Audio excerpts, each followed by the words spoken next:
All right, good afternoon, everybody. I would like to call to order the meeting of the Oregon Early Learning Council on September 28th, 2017, and welcome council members and staff and visitors who are joining us here and those who are joining us online somehow. So we'll start with Alyssa calling the roll, please.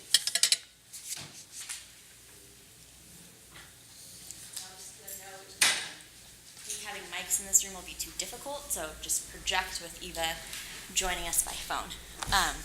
So Sue Miller. Here. Martha Brooks. Present. Donalda Dodson. Present. Janet is excused. Holly Marr. Salam Noor is excused. Eva Ripito, are you with us on the phone? Yes, here. Thank you. Thank you. Sorry. Shauna Rodriguez. Present. Clyde needs to be removed. Donna Schnitker. Here. Terry Talhofer. Here. Khalid Thornlab. Carmen is excused. Bobby Weber. Present. Miriam Calderon. Here. And Kate Wilcox with OHA. Here. All right. Thank you, Alyssa. And thank you, council members, for being here and obviously having a robust conversation coming up as we look at our agenda, and an exciting agenda with the presentation of the Lynne Angland Award, which we will be getting to in just a few minutes. For the chair's report, really the only piece I would ask is that you look at the committee reports that are in our agenda, and I know they're posted online as well. And I don't know if any of the committee chairs wants to mention anything specific from the information in their reports. Sue, Yes. Chair Miller, I do. Martha chairs the Best Beginnings Committee. So a couple of things. We had our meeting on Thursday, and I think that this is going to be in one of your two reports, but I'm going to jump the gun on you. Our Healthy Families Oregon Director Erin Dean has, over the last couple of years, worked on a project with Coffee Creek, and it finally has come to fruition, and I am just so absolutely excited that she's going to start a small program of Healthy Families Oregon with the moms at Coffee Creek. And she approached me a couple of years ago with the idea, and I know we talked about it, and she tried to get in and did a few things, and then I forgot about it, and she kept going on it, and her tenacity has paid off. So extremely excited that we're going to have that program. Washington County Healthy Families is going to have the home visitors going in to do that project. And while we were sitting at Best Beginnings, there were a couple of other providers, one particularly out of Multnomah, that said they would like to consider, once she figures out what she's doing with Coffee Creek, that maybe they can do something in Multnomah County at the jail. So, high at-risk families and moms, trying to keep them connected while they're in prison. So, we're real excited. Awesome. Thank you, Martha. That is very exciting, because as we know, when these parents get out of prison, we want them to still be connected to their children, which is no easy task. But for the benefit of the parents and the children, it's really essential. So, very exciting. Thank you. Thank you, and thanks to Erin. I will let her know. And then, Sue, did you want me to say that we updated the policy and procedure manual for HFO in accordance with HFA standards and the review? Okay, so we know So that. I said that. Thank you. Healthy Families Oregon is aligned with Healthy Families America, so that's very important. Thanks, Martha. CCEC, Bobby, anything you want to pull out? No, we're just continuing. Okay, great. And then it's in the notes. Right, and measuring success. Holly, anything? Really comprehensive notes, but it was our first meeting of the year. So the group talked about the work plan, strategies ahead for the outcomes. Okay, thank you for sharing that. And I'm chairing the Equity Implementation Committee at this time, and Once again, you can read the notes, but we just had a great meeting, talking a lot about Spark, which we're going to be hearing about later today. So, all right, so that's my report. I'll turn to our wonderful new permanent forever director of the Early Learning System, Miriam Calderon. Thank you, Sue, Chair Miller. I'm going to keep saying new for as long as I can, so I appreciate that. I thought I would open up and first with a update on early learning contracts for the early learning division contracts for the next biennium. Earlier this month, early learning division staff notified many of our partners that we were unfortunately not going to be able to meet the deadline of having signed and executed contracts by October 1st, as we had hoped to and felt like we were on track to do as early as late August or mid-August, shortly after I started. So we have been very focused on making sure that we could meet legal sufficiency with working with our colleagues at the Department of Justice, just to avoid other sort of more time-intensive and costlier kinds of impacts of not being able to have signed and executed contracts for the next biennium, and obviously being able to minimize the impact on our partners, about what would be involved in a lengthy process. So the contracts or grant agreements or programs that were affected by having to revise the deadline of having signed and executed contracts were hubs, HFOs, our preschool capacity grants, our PSU contract, our CCR&R, and our kindergarten partnership, our KPI contracts. So pretty much most of them, all of them.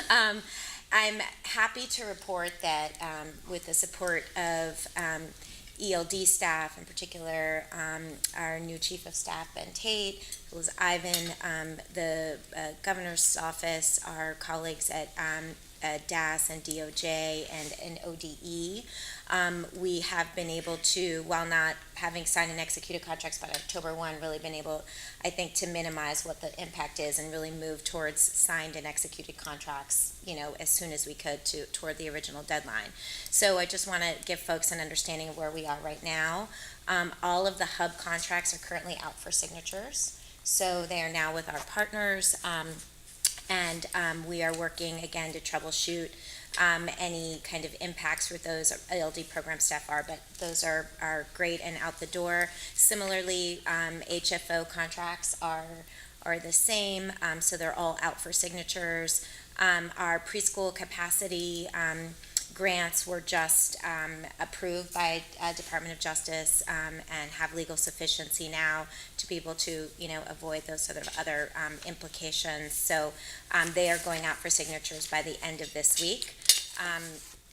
Our CCR&R contracts are scheduled to be approved by Department of Justice by the end of today, and will go out for signature tomorrow as well. And our KPI agreements are also in a similar situation, hoping and planning for getting DOJ legal sufficiency today and then going out for signatures tomorrow. So that was really our number one goal, is to really make sure we had legal sufficiency by October 1 and could get them out. And again, staff is working now really closely. We'll move into sort of the next phase of really being able to stay in touch with our partners as needed to ensure that we get these back and signed and executed. So I think at the end of this, I'll be able to come back and report at our next meeting just what we've learned about sort of this process, and as well, looking at an analysis of how long, the entire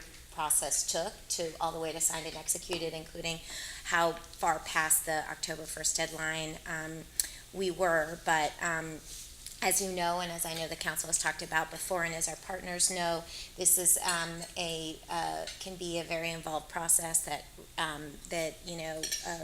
requires the interaction of different state agencies as well as ELD staff. But I want just for the council to be assured that we take this responsibility very seriously. We worked, I think, as a team very hard to make sure that our partners were kept updated as far as, very early, as soon as we knew that there was, we were not going to be able to meet the October 1st deadline, that we informed our partners and asked them to please communicate with us what kind of hardship that would mean for their own work and ability to support services to children and families. And so I think it's definitely a good news moment that we're not, going to be that far behind October 1, and that we were all able to work towards legal sufficiency. But we also recognize, there's a lot to learn from where we are in this process and how we, make the kinds of improvements going forward. So we're not in this situation again. I'm next biennium. Sounds like a perfect report. Thanks. With the new director, thank you for Yep, absolutely. really focusing on that. Sure. I will just add that we are, a couple of other things, in the process of hiring a new staff person at ELD, supported through the Ounce of Prevention grant. So we're looking at bringing that person on board in early November. As I think has been talked about sort of at a high level, and I think we could bring more information at a future council meeting to talk about this work. But this grant is really focused on professional development, and we're very much in the sort of early planning phases. And so when we get this new position on board and hired, we'll really be able to engage our partners, specifically in Preschool Promise and OPK and Head Start, around how to shape these resources around professional development. I also want to share that the statutory work group met in late August. We're planning on having a fuller briefing for the council on their work in October. But, as a reminder, this council directed the ELD to work with the legislature around addressing some of the recommendations in the audit that ELD commissioned, to look at some of those recommendations that required working with legislators, as well as some areas where Early Learning Division had identified where we needed to have more enforcement tools. And so we are still feeling very positive about being able to have legislation for the short session, addressing the number of issues that we've identified and were identified in the report. So we'll look forward to bringing you more information at our next meeting. Also want to share that I had the pleasure and opportunity of presenting before the House Early Childhood Family Supports Committee. Was asked to talk about a vision for our early learning system, and had the opportunity to share some of the insights that I've had just from being in this role for a couple of months. And then I was able to meet with legislators individually from the committee and a few others that are not on the committee, and including in the Senate. And overall, I found those conversations, as well as the exchange with the committee, to just be very inspiring. I think there is just really some really knowledgeable legislators, very committed to our early learning systems work. And so I think it's great to have those kinds of partners, and look forward to staying in touch with them. Finally, want to share that I have continued to make some visits around the state, and get to meet our partners, and particularly our hub leaders, directly. So since we last met, I was able to attend the Hub Learning Collaborative and visit Ontario, as I think I've shared with many of you individually. I was in Medford last Friday, and really appreciate the field office in Medford for putting together a terrific day for me. I got to ride along with a licensing specialist, who I really appreciated, really took me along to see the sort of continuum of quality of our current childcare, both providers that are less supported in our system and more isolated in the role that they do and in the roles that they play, what providers that, aren't impacted by any kind of public investment, all the way to, providers that have been able to really engage with our focused childcare networks and the professional development opportunities that we provide, benefit from financing quality early learning and development programs like our initiatives through Preschool Promise. So it was just wonderful to hear from licensing staff how they see the impact of the quality work that we're providing through Spark and through some of these other initiatives like Focused Childcare Networks and Preschool Promise. It was amazing to hear from providers how they're benefiting from this directly, and it was just had a lot of opportunity to see some really happy, thriving children, and that really made me happy, as well as they pulled a wonderful lunch together that a provider helped prepare. And I got to engage with a lot of our system partners in the area, higher education, the CCR&R, our hub leaders, Head Start providers. It was just a great visit. So I am looking forward to doing many more of those. And so I have coming up a visit to Redmond as well as Northwest Oregon to Clatsop and Tillamook counties. So that's all. Is that all? Yeah.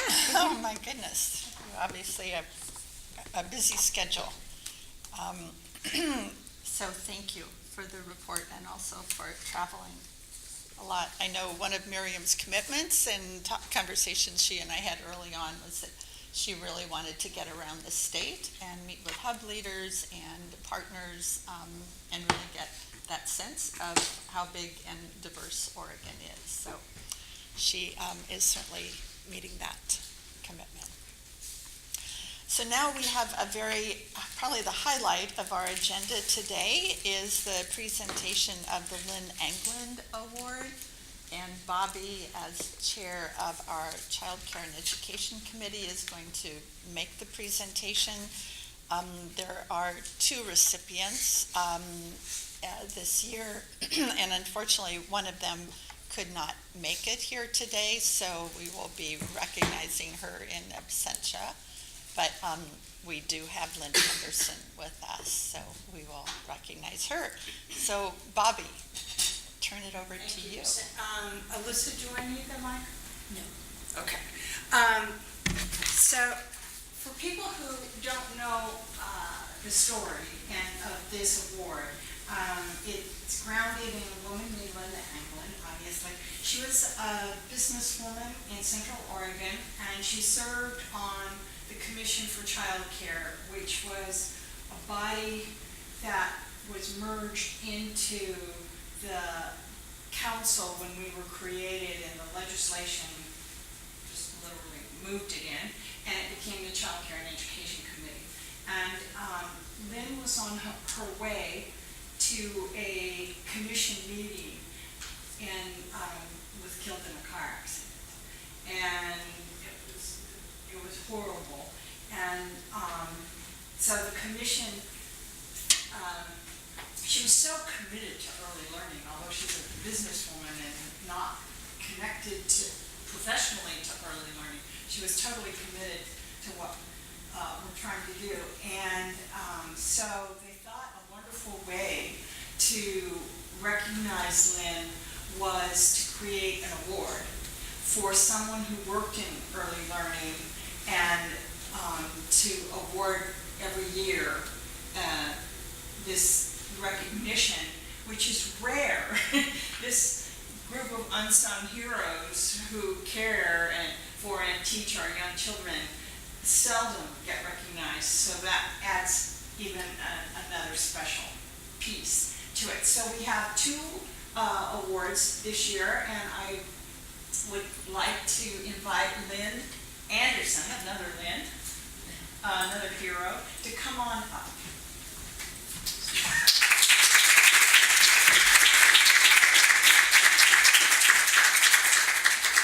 So Lynne is the Director of Indian Education for the Siuslaw School District. And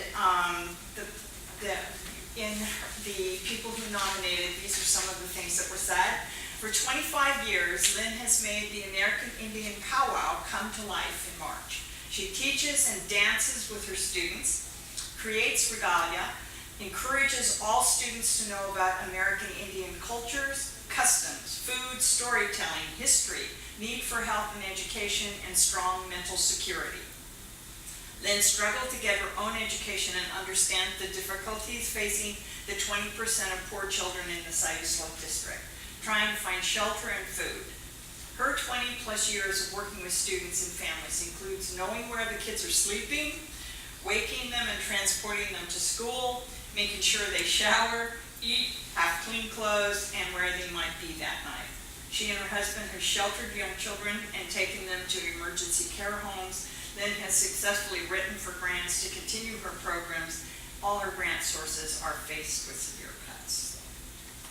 So this is a great honor. So touched. Oh, the honor is all ours.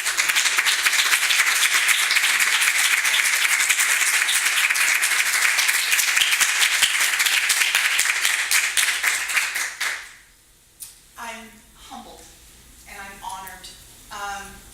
In culture, we just quietly do the work that we need to do in order to have successful communities. And coming from a poor background, having difficulty succeeding in my education, being a kid that was moved around a lot, to get a kid to school in the morning was a huge accomplishment for me. I don't know if the kid felt that way, but I felt that way. And that if they were still there at 3 o'clock in the afternoon, we hit the mark. Feeding kids. I mean, this is what you guys are doing. I mean, we're building on these foundations, these little bodies. And healthy Oregon families have healthy Oregon children to be in our systems that we build for children. Thank you for being such a big part of that. I am deeply honored, deeply. Thank you.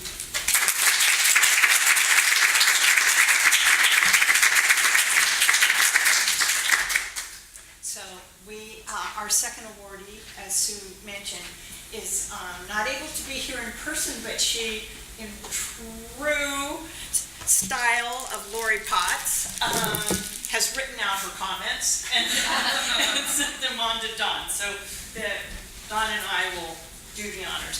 You know, I've got 2 pages written about Lori. So I'm going to share highlights. So for 20 years, Lori, first of all, I should say, Lori is down in Coos Bay at Southwestern. We visited, those of us that were on the council long enough ago, visited this center that Lori heads up. And for 20 years, she's been developing programs for the purpose of making the world and our community a better place. The Southwestern Partnership Family Center, which is where we visited, is a place for training of teachers of young children for building skills of all kinds and providing opportunities for children and families. So, kinds of things people said. She is truly a visionary. She exemplifies the true meaning of servant leadership. She supports staff and the broad community. She builds long-lasting relationships that have then resulted in numerous programs that support children, Educare Classroom, Nurturing Center, the South Coast Family Harbor, a number of early learning communities, and now a hub for learning. And it's hard when you're in the world of early learning to not hear Lori's name over and over again. If there's any part of the early learning system that is operating in Southern Oregon, you're going to hear Lori's name. She's been in some way either supporting it or leading it, probably leading it more often than quiet. She set the tone as a strong, positive presence that is always inclusive and collaborative. I thought I'd read one staff member's. I was fortunate to meet Lori Potts a month after I moved to Coos Bay. Because of her encouragement, support, and dedication, I have been able to fulfill many of my personal and professional goals. I've had the privilege to work with her in several different roles at the center. I am continuously amazed at the significant impact she has on many people's lives. I hope to continue to have the opportunity to work for and be mentored by Lori for many more years. So she's seen as a person who gives outstanding service. She's an innovator. She's a contributor heroine. Those are words that came out. And she has touched the lives of countless students, old and young, and in her own community and across the state. So. And I had the privilege of talking with Lori, seeing if she would be able to join us today. And she had a family obligation that she had to keep, and we know families first, right? But she definitely did not want anyone to feel that she was not completely honored to receive this award. And I asked her if she, if I could read some remarks, and so she sent me some remarks. So I'm hoping I can get through this. We'll see. I don't know. I'm kind of a crier. Okay. So I'm sorry that I could not be with you today. In my mind's eye, I'm picturing each of you, your faces, your contributions to this work, your support and enthusiasm for every good thing for children in the state of Oregon and beyond, and your commitments to continue moving the work forward. For me, it has truly been a privilege and an honor working with each of you as individuals. As we have worked together over the years with joyful excitement and sometimes a bit of discouragement and a few tears, we developed a shared common knowledge. No matter how much we care, individuals cannot do this work alone.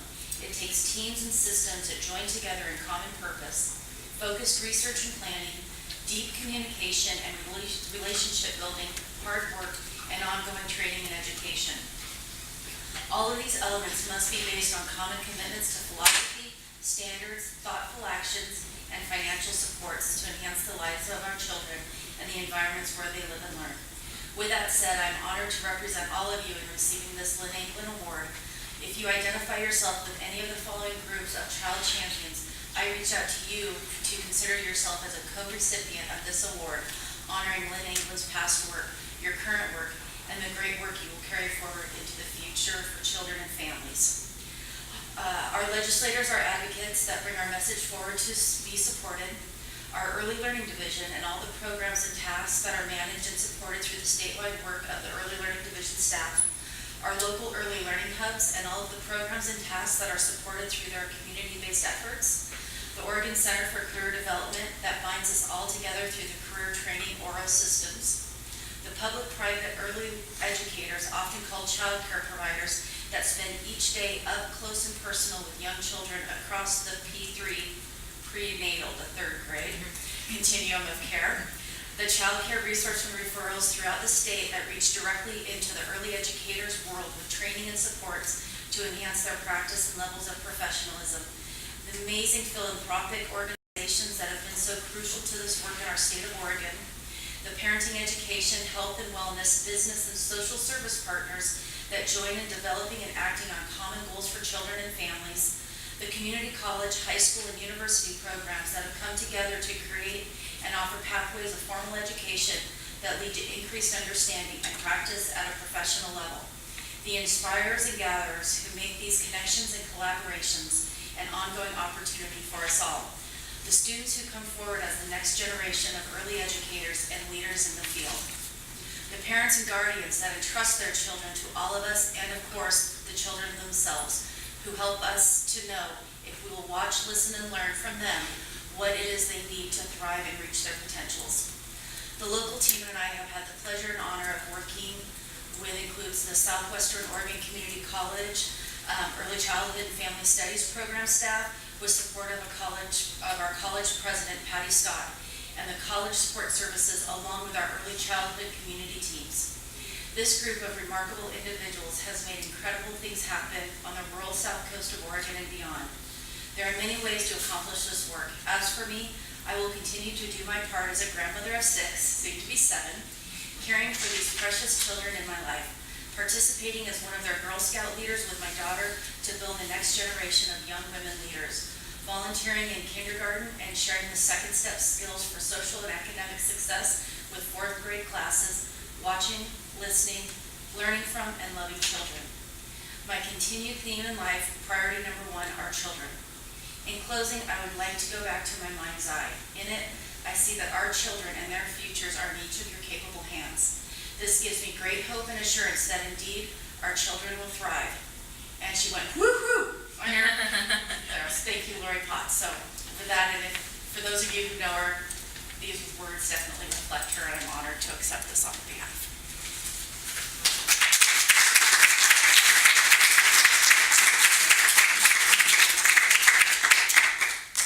All right, thank you, Don, for reading that, and Bobby for their presentations, and congratulations again to Lynne and Laurie. So we will invite Dawn back. Right. Luckily, I held myself together. Yes, you did a very nice job of that, Dawn. And we are going to look again, we've seen information from our lead work group, lead as lead in water work group in the past, and now we have a final report from that work group that Dawn's going to present for us with a recommendation for action. So council, we will be needing to adopt a recommendation today so staff can move forward. Dawn, thank you for taking the lead in this very important work. And I actually want to recognize Lynne Walker, who really did lead this work group and brought together the key players to have some real educational conversations. She's actually up in Seattle at our Region 10 Childcare Tribal meeting that's happening there. So I'm here representing her and her committee's work. So beginning, you have the summary in front of you, but just kind of some background. In August of 2016, the council requested that a lead work group be formed to address many of the issues that our cities had faced in terms of lead in the water. And as I said, she brought through, all the lead experts in the field, childcare providers, licensors, environmental health specialists, to really talk through what are some things that we can do to ensure the health and safety of young children in care. And so there's really kind of 4 areas that really kind of called out as actions that could be taken. One of it was tighten our regulations within our childcare rules. Some stronger language around areas of that, and also in some sharing of best practices of how to mitigate the risk of lead in water, but also in whether it's in paint or other environmental factors where lead may be found. To look at an outreach and educational campaign, really developing a communication plan on how to educate and ensure that people are doing the practices that mitigate the risk. Adopt training, provide training to childcare providers and any other interested individuals in order on how to mitigate those risks. As well as then, one option is also mandating the testing of all licensed childcare programs. And so those were kind of the 4 topics that were discussed as options. As the work group kind of worked through all the options, you'll see that they're laid out kind of those 4 options. Like option 1 is tighten the regulations. And there's some language in there in terms of how those regulations could be tightened. The second option was doing the regulation and the training. And there's actually some training that's already developed in the K-12 system, so there was talk of adapting that into the early childhood arena, and working with the Oregon Health Authority in kind of creating additional training and materials. The third option is then combining the third component of outreach to kind of a broader communication plan to the broader general public. And you can see the group really thought through both the policy impact that it would have, the fiscal, as well as the equity impact that these components would have. And in these first 3 options, there's some minimal fiscal impact in terms of translation of materials to a division, to the early learning division in terms of making and creating these materials in the various languages, as well as some within the training or in the outreach component, there's some minimal potential impact in terms of access for culturally specific individuals. And through the translation and certain outreach, though, the group did feel they could mitigate those risks. And so then the fourth option, which I think is really important to note is to do the regulation and the testing component. And with that really comes a large fiscal impact if we were to require testing of all licensed childcare providers. And they actually did some figures here that if we were to require that, it would cost over $300,000. And so and it would, the equity impact as the group discussed was that it really would have a disproportionate effect on individuals that are lower income. And so this work group is recommending that the council adopt the third option, which is the tighten the regulation, provide training, and do outreach in this topic area. Any questions? Thank you, Dawn. I think this is a really well laid out report and easy to follow what the work group considered. And so I would open it up for any questions or comments about the staff recommendation that we adopt option 3.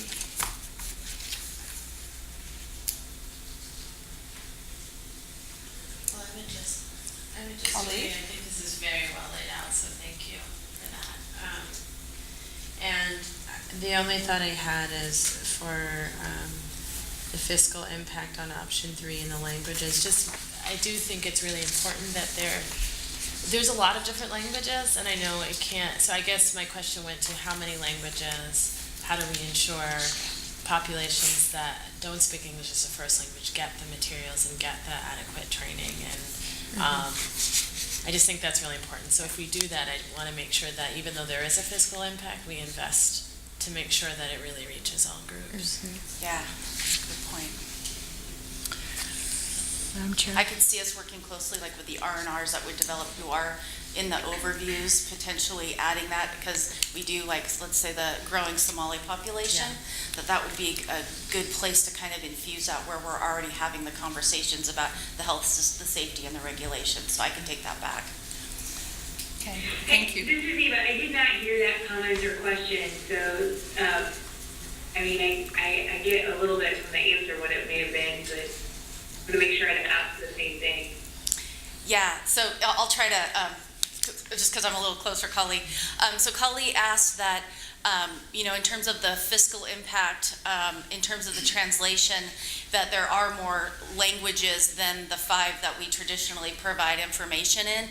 And so to be mindful about how we share that information to those other communities. Is that? Well, and that it's worth it. Yeah. So even though there is a fiscal impact, that we make that investment. Yeah. In full. Did you hear that, Eva? No, I did not hear it. Okay, that's okay. And that even though there is a fiscal impact, that it's worth the investment to get this important information out to those providers. I agree with that. Is there anybody else in the queue? Bobby is, but Eva, why don't you go ahead since you're on the phone? Oh, okay, thank you.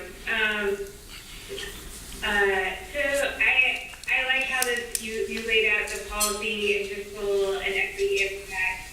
I think this is a really important issue, and at the very, very, very least, we should be getting information to providers.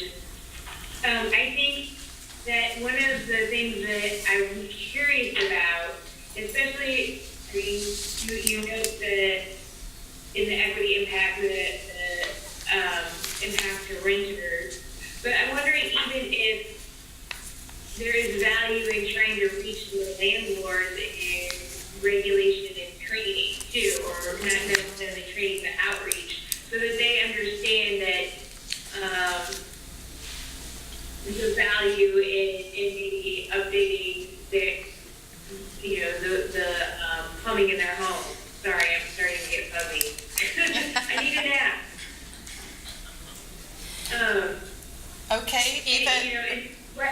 And thinking then what happens if we do the testing and it comes back that there is mitigation needed, is that provider then at a risk of losing not only their business, but their home as well? So.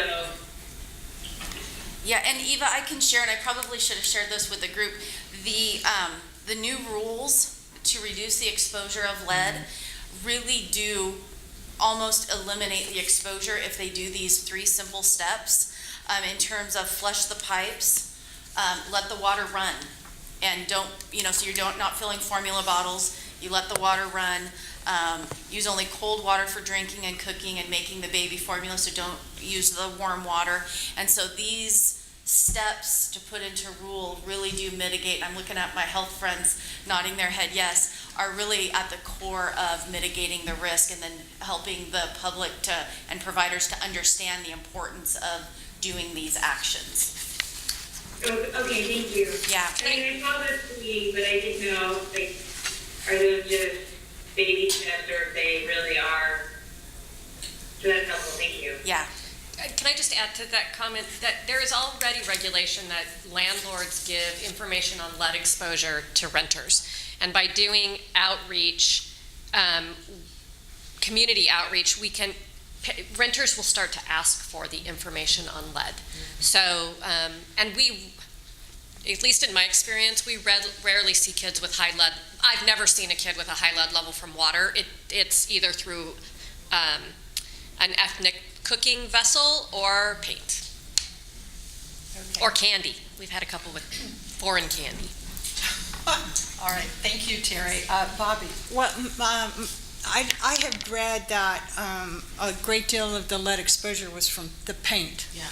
In older homes rather than the water. And what is the embedded in all of this? What are we thinking about exposure to lead paint? We already have that in our rules in terms of any chip paint, so that's already been addressed in terms of our rules. But we didn't have anything around the mitigation of the water, the potential lead in water. And I would echo just from my conversations with Kelly, that was definitely the conversation of the environmental health specialist, just what Terry shared, as well as you, Bobby, that really it's the lead that is the lead paint, which is the primary exposure for young children. And that's already addressed in our childcare rules in terms of not having chip paint. I know my center, we had to repaint. So, yeah. Thank you. All right, Khalid? Just one small comment. It Yeah. seems that that's important to include in the educational campaign. Yeah. That was obviously a big thing that happened in Portland, and people said that, but parents' reactions are still pretty strong. Yeah. Because I think you digest water, and so just education on that I think is very important. Yeah. And I do know the work group was talking about broad-based education, Great. not just specific to water. Great. Okay.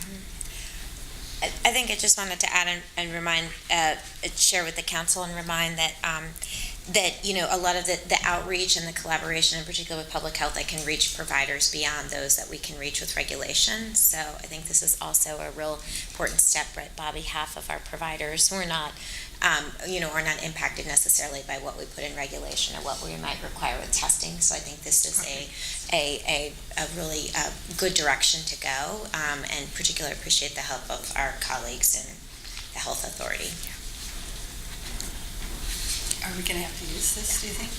Oh, okay, so we're going to be passing the mic around, folks, just so raise your hand and we'll pass it around as needed. So it sounds as if it's a great opportunity for education even broader than just the focus population that we deal with through our child care providers. And so there will be sort of ripple effects, which will be great. Including in multiple languages, yeah. Including in multiple languages, right. Partnerships that brought about it. Right. Great. Any other questions or comments? I would love a motion to Terry. Do you want me to talk loud? We'll let Alyssa make the decisions. I would move that we adopt option 3 as recommended by the committee. Is there a second? I'll second. All right, thank you. Donna seconds. Any further discussion? If not, those in favor, please say aye. Aye. Any opposed? Any abstentions? All right, motion carries. Thank you. Thank you. And please thank Kelly and the work group as well. Thank you. And I think it'd be great to just through, a report, not a presentation, but just a report to kind of update us on as that rolls out. Okay. Just for that feedback would be awesome. Thanks. Yes. Quick question. Holly. Just related to that, are children tested for lead levels in their blood regularly, routinely at, well, child checks? I know my son had one, but I don't know if that's a There's, hand it to Terry. They are supposed to be. It is rarely done. It's fairly invasive for a pretty low yield, and so physicians are less willing to do it. It's blood. You have to get blood. If you get a really good sample, you have to get a venous draw, and a venous draw on a small child is traumatic at best. Usually the screening is done for risk, and then it's based on risk. All right. I think too, it is a required testing. It is a required testing for Medicaid and from Head Start. So, but then the physicians in your community, anyway, from my public health background, physicians in your community identify whether or not they're going to do that because they do not want to put unneeded trauma to a child. So if there's no incidents in your community, then usually the practitioner will make that decision that this is an unnecessary test for your child. But every child on Medicaid is tested? Is that what you said? No, it's my understanding it's a requirement for Medicaid in the EPSDT. But that physicians can make decisions. At physician discretion, based on community burden and risk. Right. It's had a lot of discussion over the years.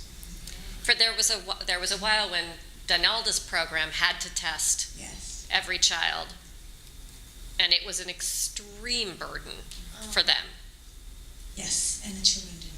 They didn't like it either. All right. Regulations sometimes just don't catch up. Right, thank you. It helps having public health nurses sitting at the table who know lots about these issues. So If you're going to thanks. remodel your house, remove your child. That's just the best.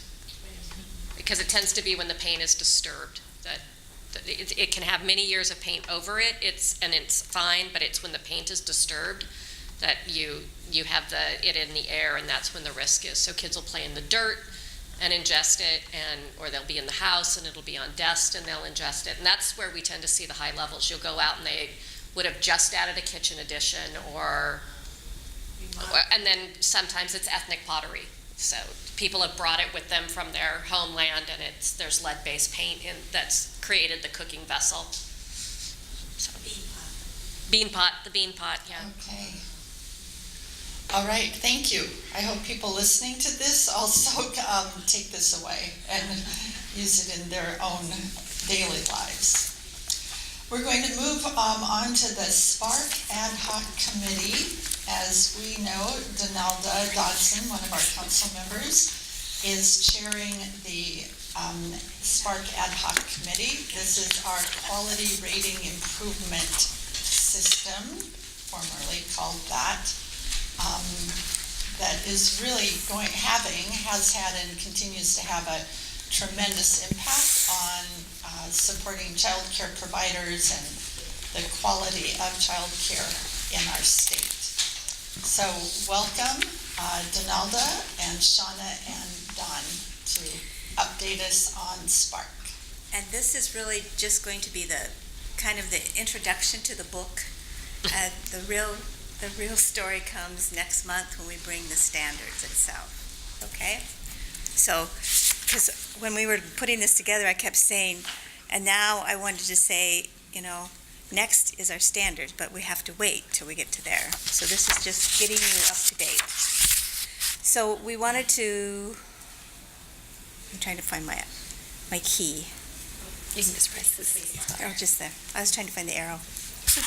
So our goals today are really just to share with you a little bit about the SPARC journey. And truthfully, this has been going on for some time. The name is new, but the journey is old. It goes way back to 2013. So our journey has been a fairly long one, but with good results, I think. We want to review a little bit about the members and the charge to the committee, and in reviewing the members, to go over the membership of our committee just so that you can see the diversity. So, because one of our goals was to be sure that we get good representation for the input into these standards. Then we want to set a foundation for when we come back with the full Spark standards. And then all through this whole process, we've been supporting the role of the ELC as the policy body, and sometimes we get in the weeds and we'd have to come back out to the policy. So if you see a weed once in a while, it's because we didn't catch that one. So moving on, I felt that it was important that we go over what our charge was, because sometimes, if you don't keep your eyes on the goal, you get to a different place. And so our goal is to advise the Early Learning Council on the issues, challenges, successes, and priorities related to revising Spark standards and the processes and supports. And the committee was responsible for giving this oversight and to give feedback to us. And I must say that we have an excellent committee. They are very committed. They've given good feedback. They raised the questions, so it's not one of those, you get information, everybody says, oh, that looks good, and off we go. So it's been a really nice committee. So in that regards, we thought it would be beneficial for you to know who has been on the ad hoc committee and who will be continuing with us. And we've had diversity not only in geography, in discipline, but in also programs such as those in childcare, those are in education.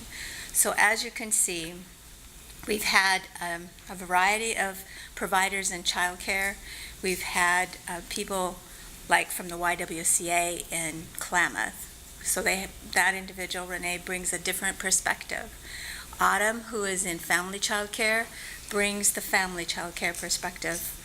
So that we're sure that we're not just looking at one aspect. Kristen is a teen parent program, and then Lisa is early intervention in Multnomah County. So that's one section. Then we have Head Start providers, Pam from Mount Hood and Sabrina from Albina. Each of them bring another perspective to this program, even though they're in Head Start. They bring, Sabrina has been doing a lot of professional development within Head Start, so she brings that, and Pam brings years of experience in all levels of Head Start. Then we wanted to be sure that we had some community-based organizations that were looking at culturally specific populations. And these 4 individuals have been very attentive and bringing that perspective to each of our discussions. I would say Mina from Multnomah County, Chelsea from Medford, Betty from McMinnville, and then Robin, who is from Roseburg.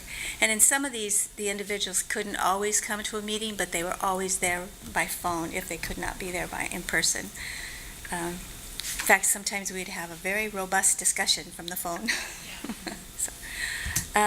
And then last not but least, we had quality improvement specialists with Eva from Tillamook and Susan from Wilsonville. And Susan comes with a background in school-age population, so that we were sure at each of our turns as we were working on these recommendations, she would be sure that we were covering the school-age population. So it was really nice from this committee membership. And then from QRIS, we had from specific communities, Maria from Salem, Cheryl from Lane County, and then Kristen from Hermiston.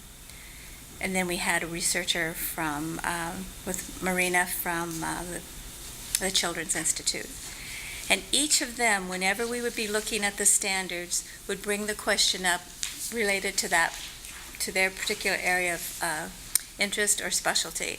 So it was almost a cross-check for all of us as we were looking at those. So, did you have other thoughts about our committee membership?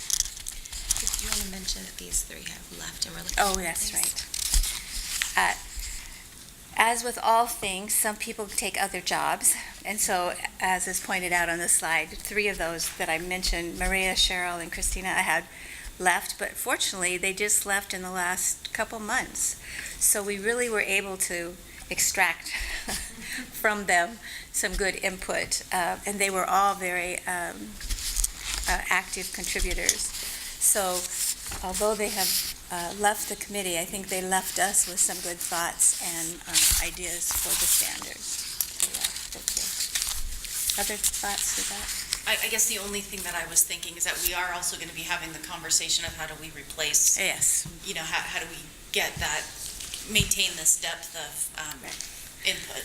And I think that's in our written report. There's comments about we're looking at the membership and wanting to be sure that utilizing these vacancies to be sure that we continue with our diversity and representation of different populations. So, and then I mentioned to you that this has been a journey and that this journey has been going on for some time. But I don't know if you know, because it was new to me, that really in this process of the Spark revision, we have three major groups that are working on this. We have Western Oregon, the contractor. We have an implementation group that's looking at these things, and then we have our ad hoc group here for the council that's looking at the policy components. So it gets a really good review of what is needed and what is going on, because we have different entities looking at it from each different perspective. And so our charge was really to look at the standards and some of the strategies that were identified back in 2016 for us to take forward and to apply to the revision of the standards, consisted of these, I think it's 6 items.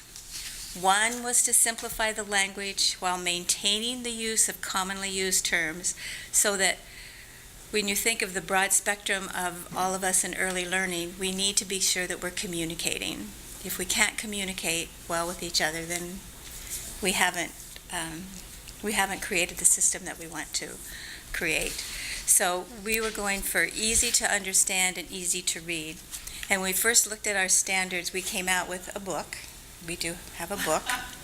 But you will be happy when you get your standard that you can use your book for reference, but you won't have to have a book to know what the standard is. So that, I think, is going to be a plus for our providers. We wanted to modify the standards to further reflect the diversity of ages of the children and the types of programs. And I feel that we've really been able to get that from the committee. The committee members will be reading something on the standard and they'll say, this doesn't really speak to school age. Or they'll say, well, I don't know if it really speaks to the in-home provider. So how might we do that? The other thing that we've identified in the process, that in the old Spark program, we started with licensure. Now we're starting with interest, I guess is a good way to start that. So if you're doing childcare and you're not sure where you want to be going, but you want to be giving a quality program, you can start there. You can start with consultation to say, how can I start on this path? Whereas before it was kind of like, your path starts with licensure, so you had a big hop to get to there. So by modifying the standards so that anybody can participate, if you just want to get the professional development, that may be where you want to start, but that you will have a place in the Spark system to be able to do that. Beam me in line. Beam me up, Scotty. Then the other strategy was that we were to look at modifying the standards to ensure that the inclusion of culturally appropriate practices. And I am really excited to say that in some of those areas that we've been looking at, the one that comes to my mind all the time is the professional development. And the professional development, we do value education, we want education, but also the standard's going to reflect that part of what we're looking at is also that this provider or the staff of this provider are reflecting the community. So that we're taking that into consideration. We'll be taking into consideration, does this entity reflect the community? Is it reflecting the community in language, in practices, in the cultural practices, in engagement of the families? So that there's more opportunities for this standard to reflect what's going on in that particular community and be reflected in that.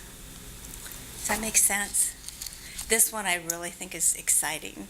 When you think of our diversity across our state and the different types of providers, we've got some providers that may be language specific or one entity specific, that our new standards will be able to recognize them for what they're doing. That is exciting. Obviously, it really aligns with the equity conversation that our council is very, very clear about and discusses at just about every council meeting.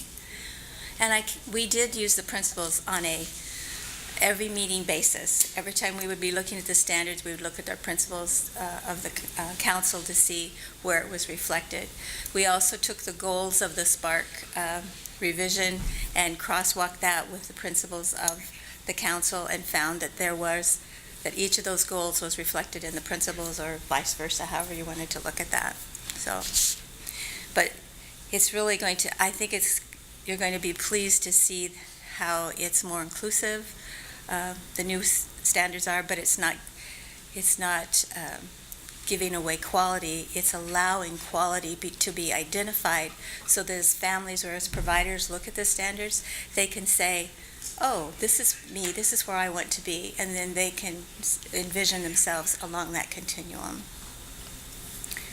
So, then the last three were, one was to change the personnel qualifications domain to be more holistic, and I think I've mentioned that. That one is so exciting that I always weave it into everything. And that it will be strongly reflected, I believe, in the standards. Then we wanted inputs from the communities of color and the language diverse populations.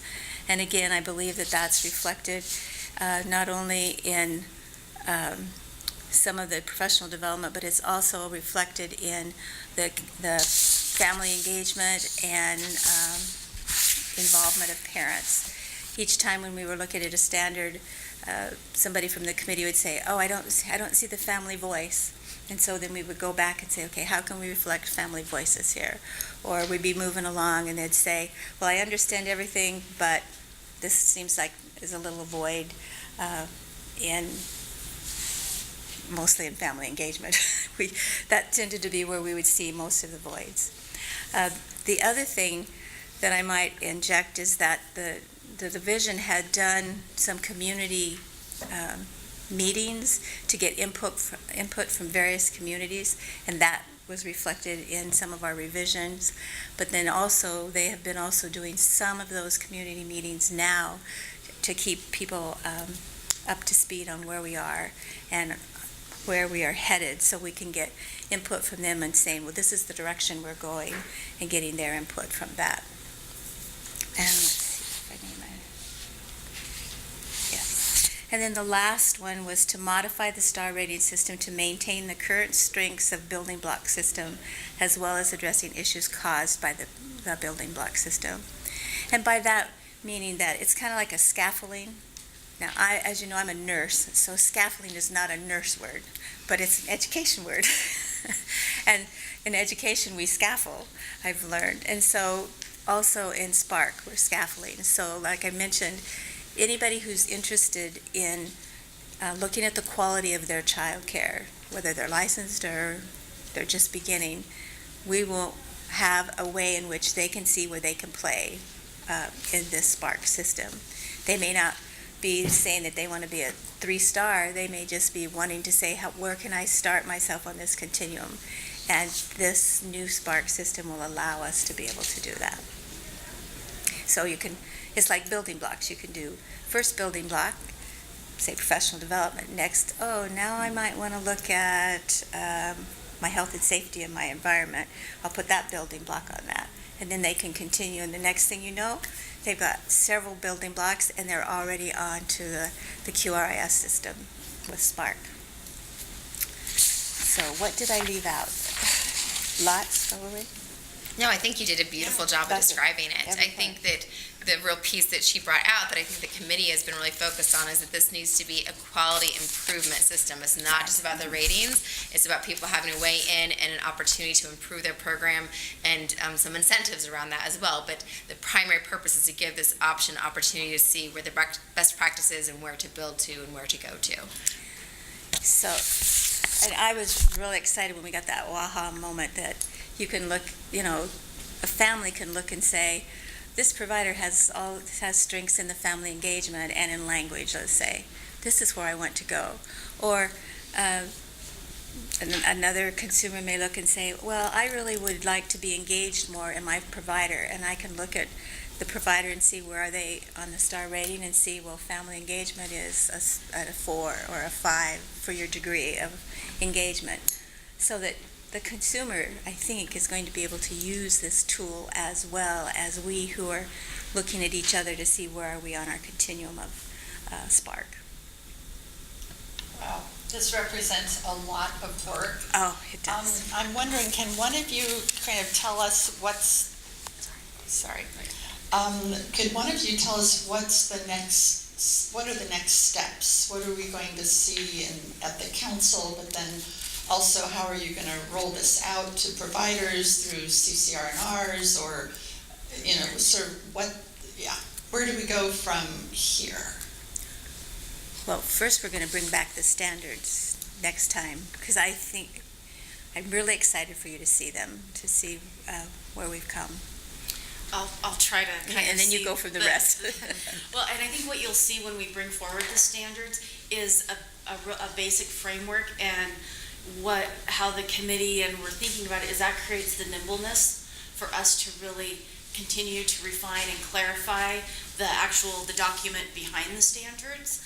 But we really need to get the standards adopted by the council so that we can continue on the work to figure out all the other mechanisms that go into Spark.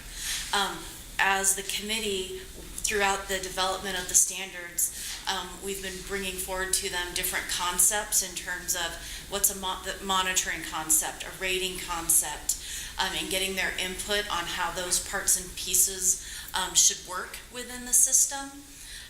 So those are under development and happening kind of in parallel tracks. But before we can get anything really finalized, we have to get the standards done so that the development can happen. And so we do, it's all a part of I think it depends on when these get done, looking at the first of the year to hopefully be rolling it out. I also know, though, that what we heard from the council is that we would rather have it done right than rush it. So I think that's also kind of a premise that we're working under with the guys of the ad hoc really leading us through that. Okay, and I know Shauna came to the Equity Implementation Committee meeting a week ago and made a presentation and said she'd come back. So we're expecting to see her. But are you also touching base with the Childcare and Education Committee? So they'll be seeing the standards before we get them, or how's that going to work? We've been bringing forward parts based on the relevance of the conversation in terms of where the different policy questions to those various committees. So for instance, we took to Childcare and Education Committee, we took forward some of the staff qualifications and the professional development, and then have been talking to the equity based on some certain policy relevant, not the standards in its totality. That's really coming from the Ad hoc. Hopefully. Yeah. Okay, so the document we're going to see in, did you say next month, October? I thought we were bringing it in October. That's our plan. Or maybe November. We have our next meeting with our group. We're trying to set it up so we can give time to get adequate feedback so we can finalize at that meeting. We don't want to put the pressure on our group that it has to be finalized that meeting. So our hope is that at our next meeting we will be able to finalize it and we have structure in place to support that. but until it's finalized, we won't know for sure. Well, and because we do have one section of one of the standards that's too vague. Our committee says, this didn't tell me anything. I mean, they don't hold back. And so we have to flesh that out so that they're accepting of that. So. Okay. And that's the big piece. I think we have a great agreement about where we're going and what we want and the input that's been given. And the big piece now is fleshing out that framework document that's really what we'll put forward for all of you to put into policy that needs to be that front and center document. So that's a lot of the conversation. So whereas they might mention that, it explains it really well in this big piece of paper over here, but like on this framework, I can't see it as well. And there's one area that we need to dig even deeper than that on it. But for the most part, I think we're having good synergy about what needs to happen where we're at, and we're just finalizing how it's reflected in the framework. And the framework that Sean is talking about is going to be a one-page document. It'll be probably a front and back, but that will be the standard. And the reason I point that out is because I was thinking it was the book. And the book really, I say the book, but it really defines some of those things there. But the standard will be easy to read because it's a two-pager. But if you need to get more background as to what does that mean, then you can go to the kind of the reference book. But the whole idea is that way we've got the concepts there, and then if some things change, it's how can I explain that? The description of something may change a little bit, but you don't have to change the whole standard. That intent is still there. I think of it as my mileage policy. I say we have a mileage policy, but I don't see how much you get per mile because every year that changes. But the policy about how you get something stays the same. And that's what we're trying to do with these standards, that intent is there. And there may be some fluctuations, but that's not in this framework. Okay. Just reflecting some earlier conversations that the council has had, I think it would be really helpful when you come back to the council with the drafts or final draft standards, if you can just give us a list of where have you gotten the input from. Obviously, we've seen the committee task force members, but also the CCEC weighed in and the equity committee weighed in, and I know you've got the Western Oregon experts, and council has said, since we're just going to be sort of the final stand on it, it'll be helpful to know all of the professional pieces and stakeholders and parents that have fed into it. So if you could, I think, just include that, it'll, I think, help with our conversation. I have a clarifying question from Eva. She wanted to clarify, did you state that licensure would not be a requirement of Spark? That's her clarifying question. Well, I said that that's not the entry point. That entry point can be anywhere along the line, whereas before, it's my understanding, licensure was the floor. That was her 3-star. But somebody may want to start working on the system, but not get to that point where you would be a 3 or a 4 or a 5-star. So yes, it's my understanding you can enter the quality system anywhere along the point. In order, though, to get a rating, You'd have to be you need to meet those foundational health and safety and program development standards. But to enter the system, it's all a quality improvement system. That's why I started with, you may want to enter the system with professional development, which is, oftentimes, but you're not ready yet to get to licensure. But you can still be part of the system. Awesome. Chair Miller, then I have a question. I didn't quite catch what you said at the end there, Janolda. I said that you can be part of the system at any part of the continuum. You don't have to be a star to be part of the system. Does that make sense? That's great. So, for example, that would mean our regulated subsidy providers could be part of the system. They just wouldn't get an official rating unless they became licensed. Yes. Correct. Do you want to respond to that?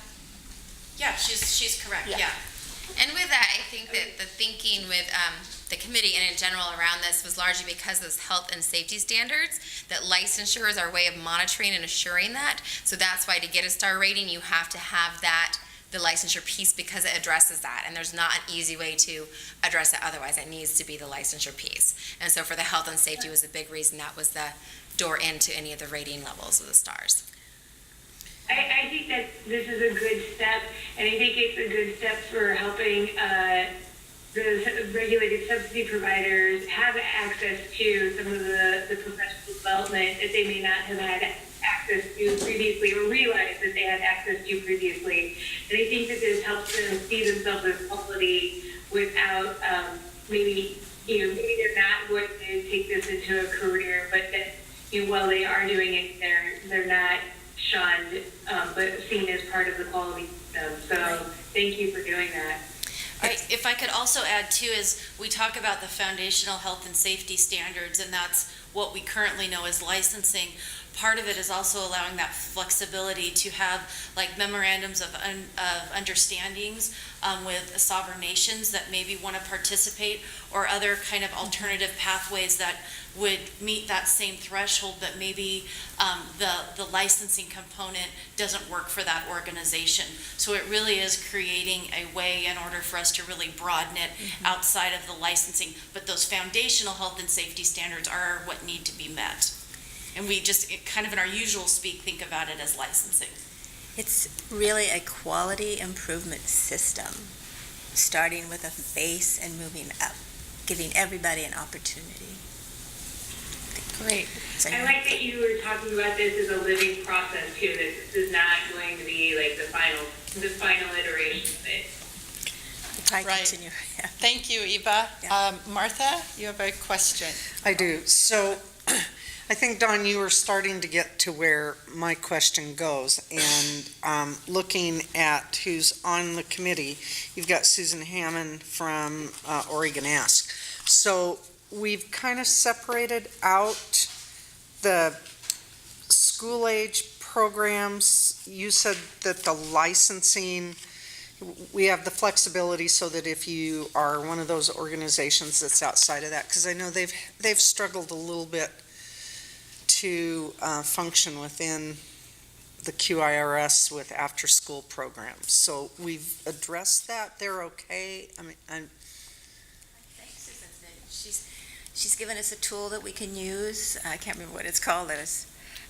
No, she's been really an active participant, gives us recommendations, and so far she's not, in all of our votes, she's been supportive. okay, so they're able to function in this. I think that it gets into the nimbleness of Yeah. that reference document that Donalda talked about in terms of like the consideration. So it will look at school age, infant, toddler, the family home. So different ways to what does a standard mean within that environment? And so that's that nimbleness in that reference document that I know that the committee really says is that's where we can really be nimble and concrete and really name it to match the environment in which the children are in.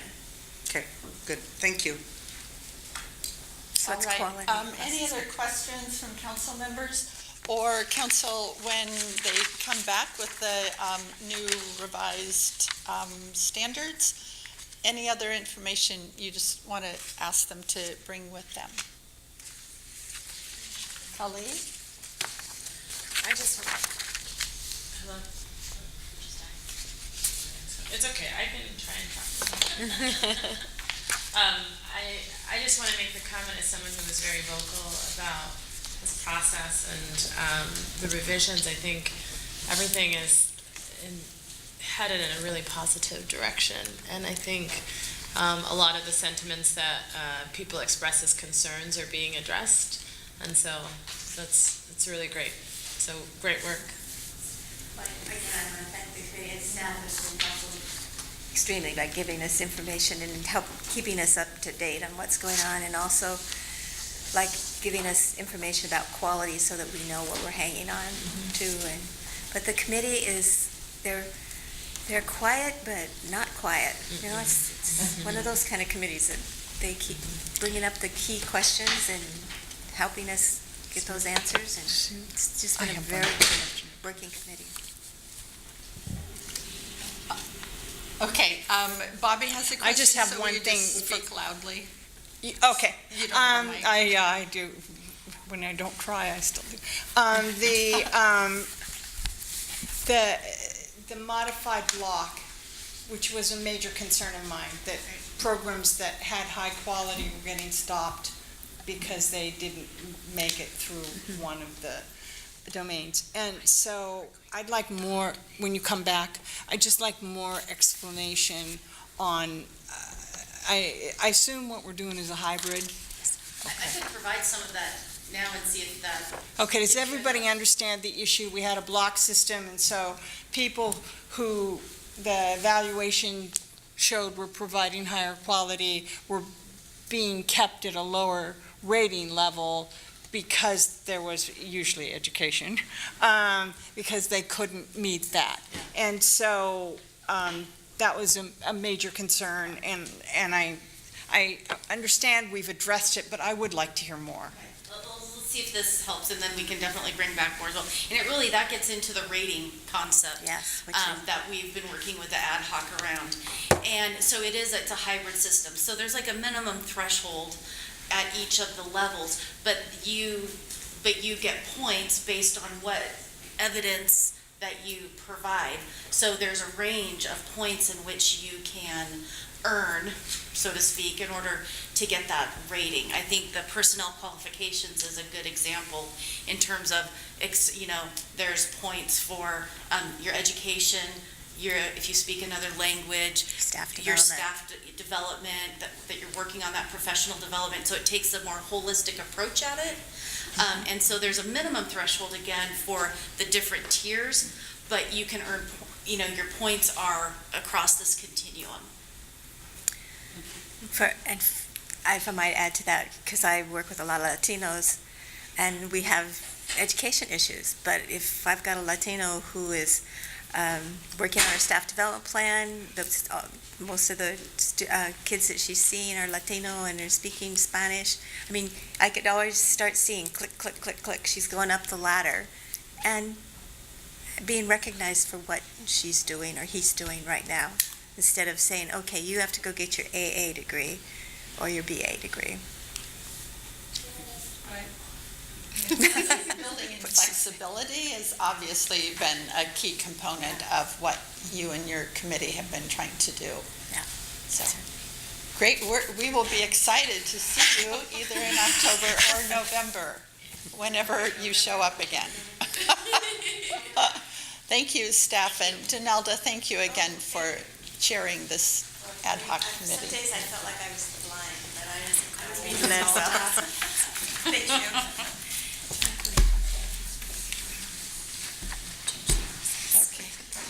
You just moved over, Don, is that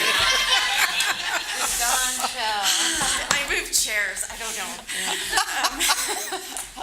It's like you're with her too, Bobby.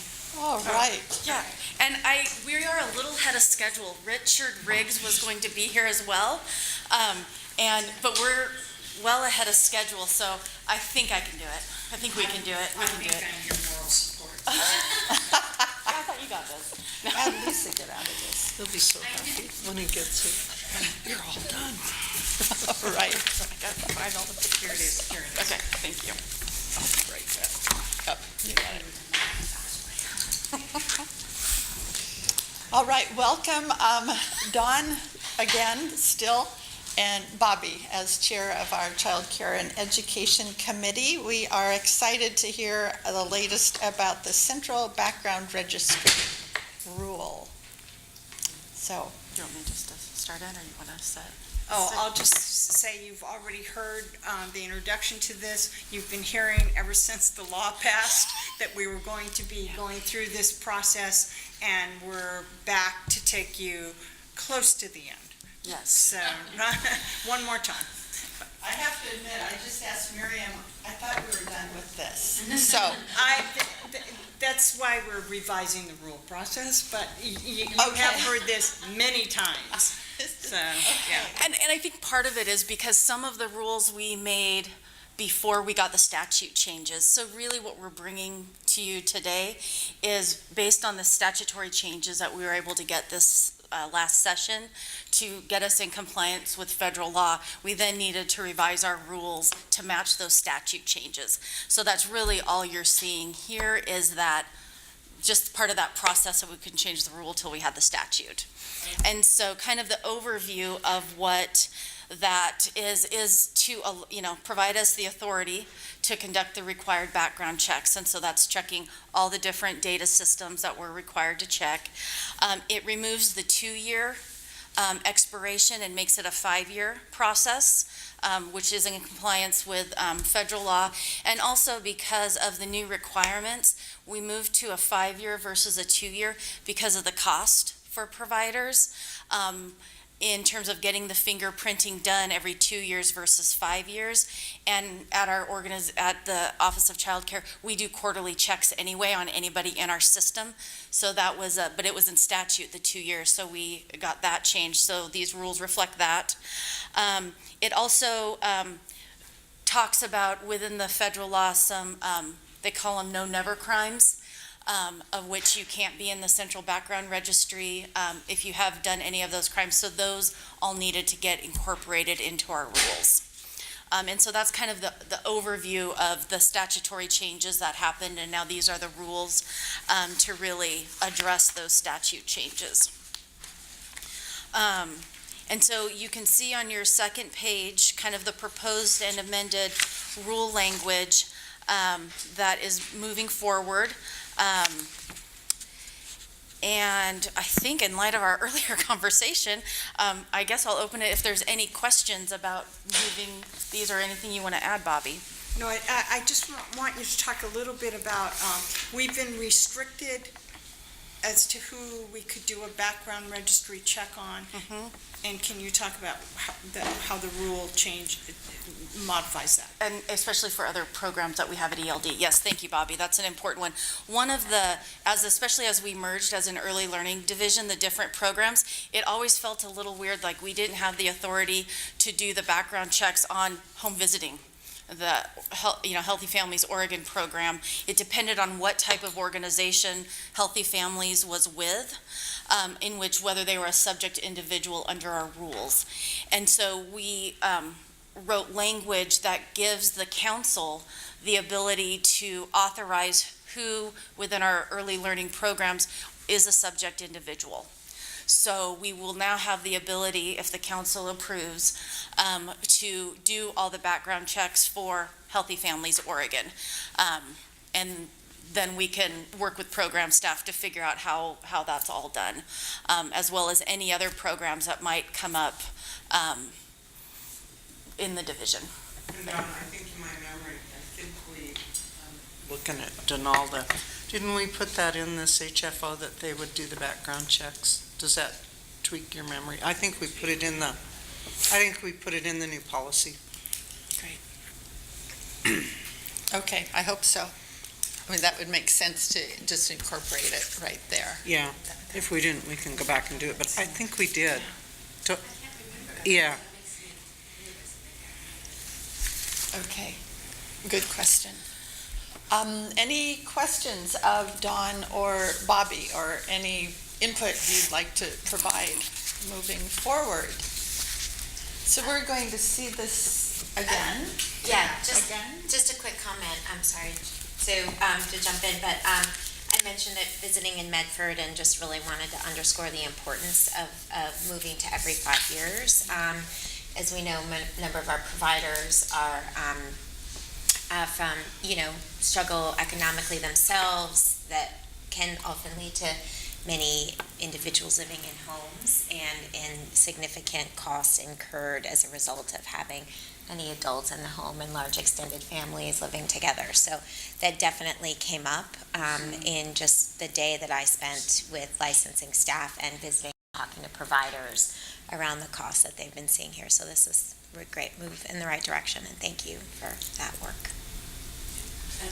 In terms of our process, so I think in August we told you this was coming, then today we're here to do a first and then we'll act on it. I think next month when we talk about the process, the question will be, do we want to hear it 3 times? I mean, do we want to have it on our agenda 3 times, 1 time, 2 times? Anyway, that's just for, it's so concrete right now. Yeah. And that it felt like a good time to raise it. That's the question. I mean, if it had been if you only heard about it next month, I think you might be feeling like I haven't had time to think about it, but 3 times, so anyway, it's just, we're gonna have to make a decision.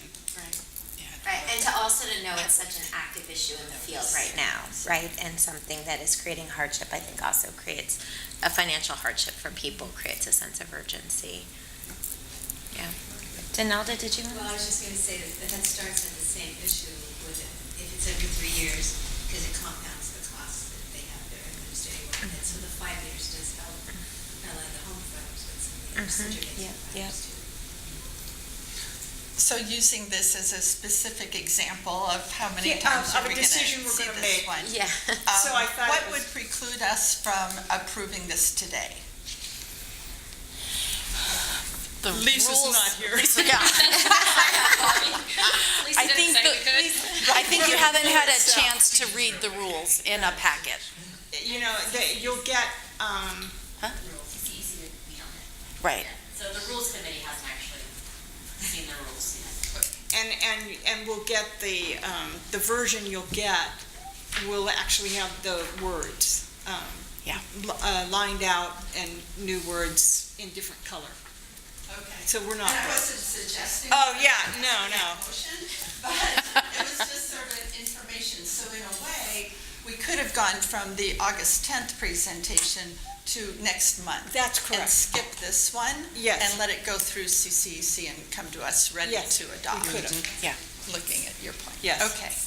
Okay, just Yeah, figuring out. just process for So it only be making 2 real what we're instead gonna of decide 3. next month. Right, And exactly. the other factor too is the notice, Lisa went over all the posting deadlines, 49 days, et cetera. So that's another reason why today we couldn't just adopt.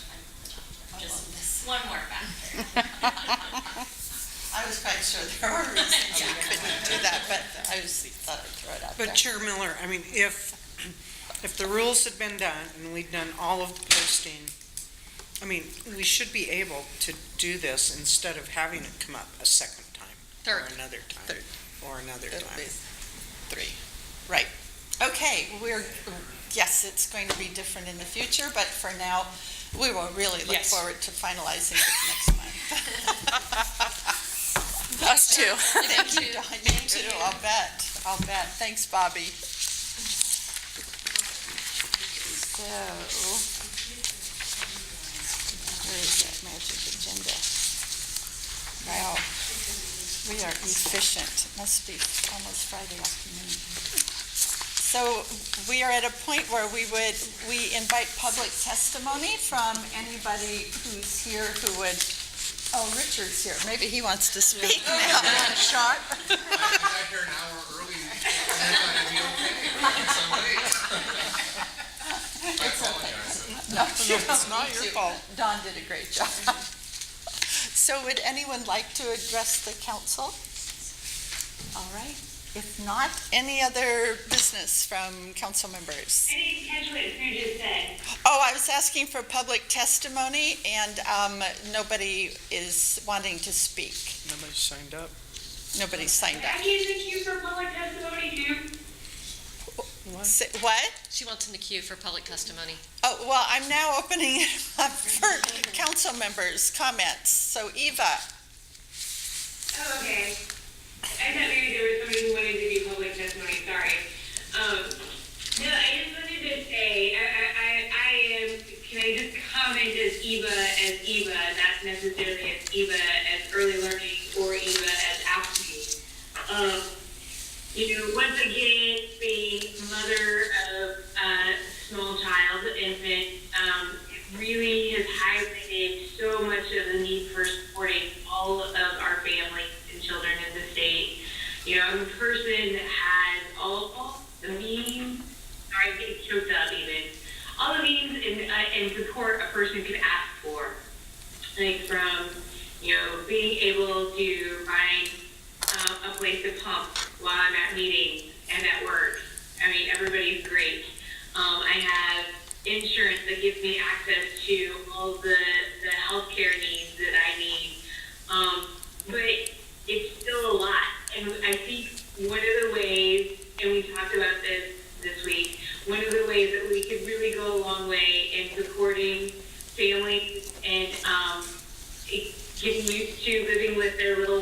and being prepared to support them is by providing paid family leave, and it has to be more than 3 months. 3 months is not enough. 4 months is not enough. Especially if a child has significant health needs, or a mother has significant health needs. So I really hope that we can find a way to work and support the work that others are doing in bringing paid family leave into policy in the state. And I know that we talked about it, and I think that that would go a long way in helping all families succeed. There's lots of head nodding around the table, Eva. I think we all know that intellectually as well as probably practically. So thank you for making the comment. Terry. I'm going to say it again. I'm all for that retroactive family leave. Right. I want to make a comment about our discussion next month about the rules procedure, because I'm afraid next month it'll have fallen out of my head. The document that was created for us around lead is beautiful. And if I had a document like this that came, so if I had a schedule of when the rule promulgation calendar was, and every meeting I had one of these created by staff that told me what the process was around the rule and the fiscal impact and the equity impact and the options, I wouldn't need to see it. I don't think I'd need to see it 2 times, Bobby. I think this sort of background about how the discussion went and the thought that went into it and would be enough for me to feel prepared enough to take, in almost every case, I think, would prepare me enough to take a vote on a rule. Yes, once again, lots of head nodding. One thing I mentioned to Miriam, I think would be good to add a list of who the stakeholder, the Right. committee work group members Who commented on. Exactly. Absolutely. Then we know the level of expertise that brought it, reviewed it, and is bringing it to us. And I'm sorry, I know we were going to have that discussion next month, but I'm not sure that thought would be there with me. Well, I think it's a great example. Anytime we have real live examples in front of us, it helps a Well, lot. and when I made the comment in the session, this is exactly what I meant, so when I saw it, I had the same, wow, this is perfect. Well, I need one of these all the time. Nice going, Dawn. Where are you? Yeah. This staff report is gorgeous around lead. This is. I will tell her. I think you created the template there. Yeah. I'll tell her. Yeah. Yes. I get no credit. Yeah, really good observation. Thank you. I just sort of conferring with Dawn, but I also sort of wanted to mention again something that I wanted the council to know that the division was working on again with DHS and part of some of our interagency work related to the criminal background process for all of our providers. And this came up actually when I was in Medford. Currently, our regulated subsidy providers have their criminal background check process done by DHS, and then when they are transitioning, which is not uncommon to being a licensed provider, they have to start that process over again and pay with us. And so we've been working on reciprocity and vice versa, right? So if they go from license to regulated subsidies, so that's an exciting, I think, a move, and something that is an issue in the field that ELD is working with DHS on and is coming up. So just wanted to make everybody aware of that. And Dawn, anything you want to add to what I know? I think both parties, especially with the new federal law, we both need to meet the same requirements, so it's made that reciprocity really possible. So I think we should be seeing that fairly soon. So my understanding is that we couldn't do this in the past because they checked for things that we didn't check for, like fraud. And so that was the barrier. Is that barrier? Back up there, John. Is the barrier, I mean, I'm hearing it must be gone. The barrier must be gone. Yeah, I mean, I think there's a couple of things. I think that there's more commonality, and I think there's also just some new ways of thinking about it. So I'm not sure I think it's what is an important barrier maybe isn't quite with the new rules. It's rigid. As much of a barrier. And I think just the cost and understanding that has made it a real effort on both agencies' part to look at it more deeply. And from the initial work groups, it seems like we're really going to be able to do it. Can I just say what I think it was Bobby said she wanted a victory. We were visioning. Oh, one victory. About systems integration, and there is an example of where we. Yeah, and they can be small, but we should It may be record small, them. but for those people that are paying for 2 background checks, Yes. huge. So if we get that done, Dawn, have to have a party. I think Bobby's this is real, satisfied Terry, for and a we year. should start a list of cross-sector victories. And, I mean, it'll give us energy. I Every think time we lead knock could be one another down. one too, if I we think, do this I right. think the lead could be too, absolutely, and we need to, because I think sometimes we look back and we're bogged down in how much bureaucracy we've waded through, but we aren't celebrating and tracking those systems victories that we've really created at this very high level, and yes, please keep a list and let's celebrate those, because I think this is an example. If we get that background check thing done, that's huge, and that's really meaningful in families' lives. I think the lead, not just moving to testing, which really doesn't have, it may have been a political reaction, but it's not the science-based reaction to what really serves children. And we took the information from the different sectors, and we're making the right decision that benefits kids and keeps families safe. And I think those are the sorts of things we need to keep track of. You're right, Bobby. This is a big win. Make a list. That's your new job, Miriam. Keeper of the list. Let me write it down. Keep a list of wins. Victories. Yeah. Yes. Cross-sector victories. Right. Actually, I think that's a really, really important point. So, yeah, thanks for pointing it out. Good, you've got 2 already. Bobby's good for 2 years. Any other wonderful comments, observations, things we can celebrate? Chair Miller? Yes. Maybe we can celebrate someday. Just for a lot of you who know, my day job involves dealing with the feds, and we've been trying to get McVie through for reauthorization. And it has been stalled as of this last week in the Senate with the ACA issue for CARE Act repeal that had massive Medicaid changes. So with that collapsing and not moving forward, it appears that the Senate will not deal with McVie or CHIP until after the 1st of October, and we're not even sure when. It's not quite on anybody's calendar in the Finance Committee. The House side last week passed their version, and then either today or tomorrow they're going to pass or at least bring forward the funding mechanism. My email as of a couple of hours ago said that they will try and take up CHIP right after the 1st of October, but again, not sure when.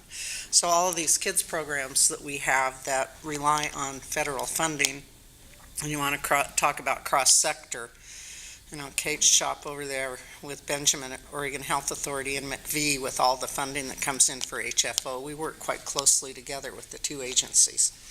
So we're hoping to have that reauthorized, but Miriam, you've worked in that arena long enough. You know that once September 30th comes and goes, you just don't know. Well, just a note on that, and a little kudo for the McVie team. The House side has proposed a match, and it was a 1-to-1 match. The states put up 1, feds put in 1, and while Oregon would have been okay for the moment, not everybody would. And Benjamin has been a huge voice at the national level with the associations in really illustrating that. And so I think it was a real nice win that actually, if the House bill goes through, that amendment to take out the match will be part of that. So yeah, we've beaten up on Senator Wyden pretty good that he's not for the match, and neither is Senator Hatch, who's the chair, and Wyden's the ranking member. And they're not for it, neither is Grassley, who's been one of our longtime champions, as well as Senator Mendez. And so we're hoping that the Senate side has the bigger hammer when it comes to reconciliation on that issue, because it would hurt. All right. I have just one more piece of good news. Thank you for that. Martha, our CCR&R contracts got legal sufficiency while we were sitting here, so only one left. Right. Oh, and it's not even October 1 yet. Yes, exactly. Whoa, congratulations. Can we just cut it a little closer? Thank you, Department of Justice. Contract. Yay, that's really good news. Great, yeah, they've had enough disruption without adding that. What was that announcement with Cheers? Our childcare resource and referral agreements got legal sufficiency, so we get to send them out for So signature. contracts can go out. Yay. All right, see, we're full of good news. Wow, anything else? Only good news at this point. Got it. Just keep through it. All Last right. day of sunshine, right, Don? Oh, Donna's subcontract just hit her box. Okay, congratulations. Yay. All right, thank you, council members, for lots of great work, and we'll see you in October. Okay. Thanks, we are adjourned.